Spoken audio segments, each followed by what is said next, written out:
Please use the pause button if you would like more time to read this disclaimer. Ensure represervation of H1 main rotor gearbox in accordance with the interactive electronic technical manuals.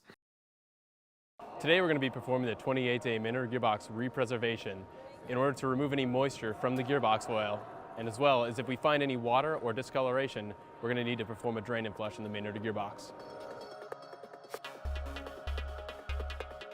Some of the items you're going to need here is you're going to need a transmission servicing unit serviced with 85734.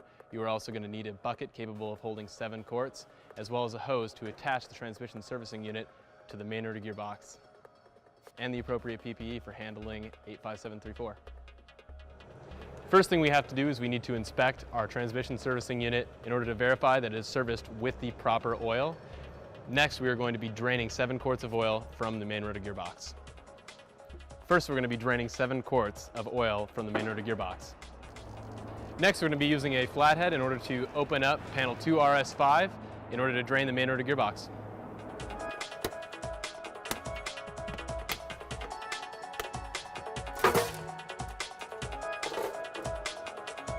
Next, I'm going to be opening up the main rotor gearbox drain port in order to drain out those 7 quarts of oil.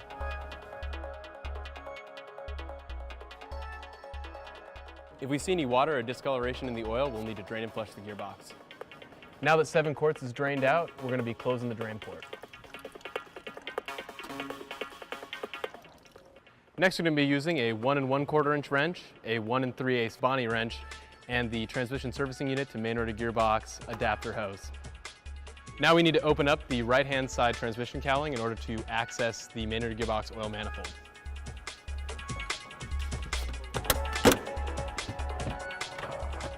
Next, my assistant, Sergeant Alvarez, is going to be disconnecting the 3 micron to main rotor gearbox oil line.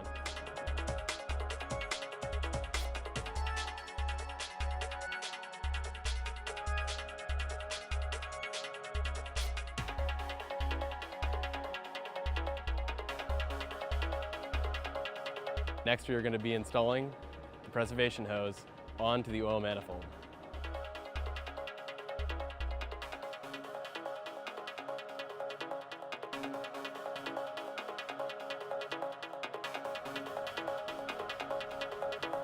It's going to be utilizing that 1 3/8 inch Bonney wrench in order to make sure that line is nice and tight so we don't get any oil leakage.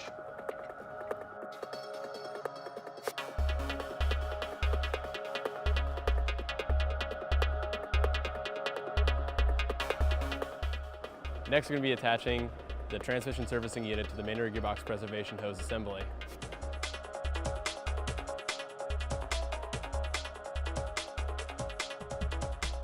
Once that line is nice and tight, you can go ahead and lock out the handle on the transmission servicing unit so that oil is going to flow without having to hold down that trigger. Next, we're going to be pumping 2 quarts of oil into the main rotor gearbox in order to prime the oil circuit.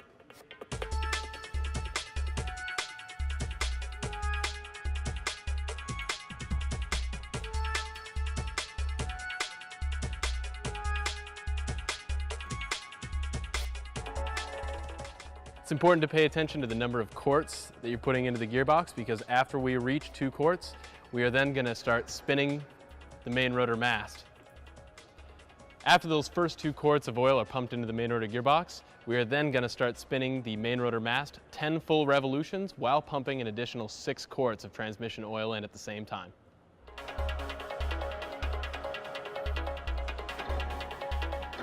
Now that we've pumped 6 quarts of main rotor gearbox oil into the main rotor gearbox and spun the main rotor head 10 times, we need to return the aircraft back to its original state. After 30 minutes, we need to check the oil level and then reservice it to its proper line, or even deservice it if we pumped a little bit too much oil in.